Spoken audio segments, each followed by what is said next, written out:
got the loom out the way, I'm going to wax oil all down the bottom, wax oil there, both inner doors, and then I can start rebuilding the interior. Right, so I've got my pipes bonded in, just show you on the inside. I've used an adhesive as well as the grommets just to hope that they don't move.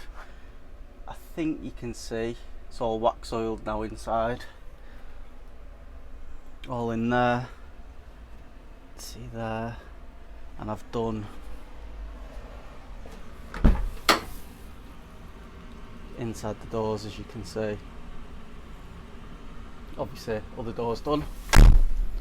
I've also done inside the chassis rails here on the inner wings. I've done down both sides there on the outside, done that chassis rail. I've done some of the box section on the inside as well, and I've also thrown a bit underneath here. I need to feed a bit more in on that end as well, but I'm not too fussed about that at the moment. I've just given it a light buff over just to clean it, and it's come up well, and I've buffed half the roof. Again, I still need to go over it with the soft pad to polish it, but I'm going to leave that up until the bonnet and that's done. Next job, I'm going to get the DA out, I'm going to cover the car, and I'm going to start sanding the scratches out of here, and obviously all of these. This is all got a textured finish, so that whole thing will have to get sanded down. So I'm going to crack on with that. Right, so I've started flattening these down. I've got the bumper cap done. I'm going to need to put some bumper filler in. Alright, so here's how far I've got with the bumper end cap. So I'll show you this one. This was probably the worst one. Put a coat of bumper filler on it in all the imperfections. I've DA'd them down with 400 grit. So I've done all of them. The stuff I've actually used is this here. So it's supposed to be specifically for plastic bumpers, and it's ultra flexible. What I did, I left a little bit so that we can just give it a test. So it is actually flexible as well. So what I'm going to do now is get the soft pad in the DA and 400 grit over it all, and then I've used some of the bumper texture paint on this. I rubbed this down to get rid of the imperfections and put the texture paint on it, and if I sort of rub my finger across, you can feel it's put a texture on. Obviously until I get the top coat on, I'm not going to know how good it's ended up, but it seems to have put enough on it anyway. Right, so I've got the soft pad, 400 grit paper. This is the soft pad's mainly so that when I go around the bends of the bumper, it sort of takes the shape. So I'll crack on with that now, and I'll let you see what I'm doing.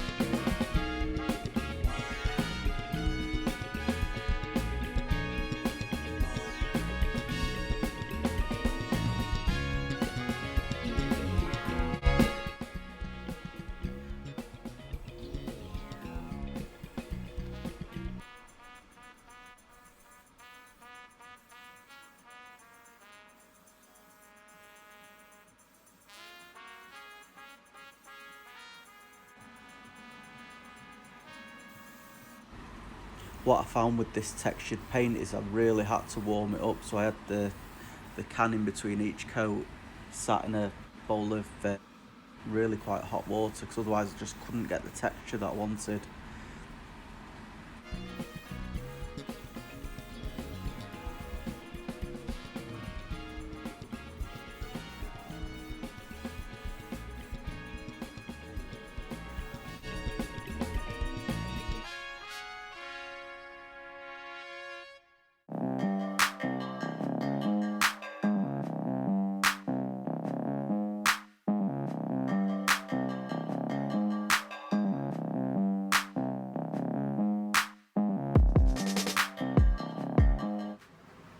Right, so I'm all prepped, etch primed the cuttings on the new bumper. Got everything up on the garage wall. As you can see, I've masked it all off with plastic, including the floor. Car's covered in plastic.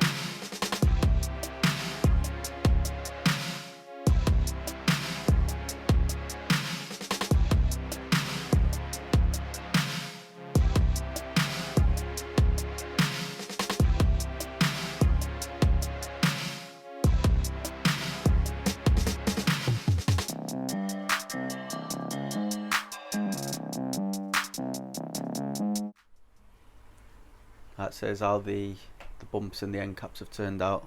Just show you, this is still, I forgot to do this, so I just had to, luckily I had a bit of paint left, I just had to give it a couple of coats. It's still a little bit wet.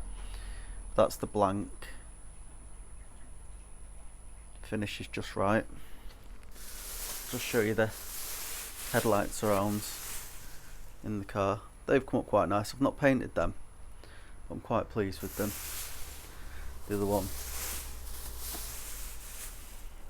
that wasn't as bad as the other, but it's come up well. Bumpers, really happy. Colours absolutely spot on. And the end caps, see the textured finish still in them. Take them away just to show you the colour. If I turn it over so you can see the original colour there, it's bang on.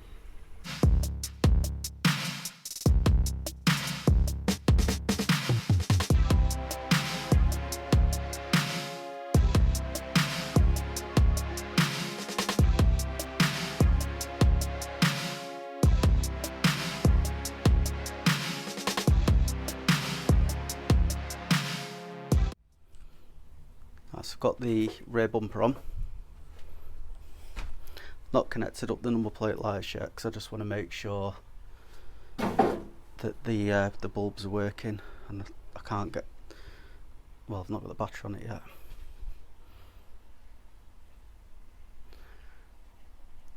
So you can see sort of factory style finish on the bumper. Just left it gun finish because that's all I think it needs, and then it goes on to a more sort of textured paint on the end caps.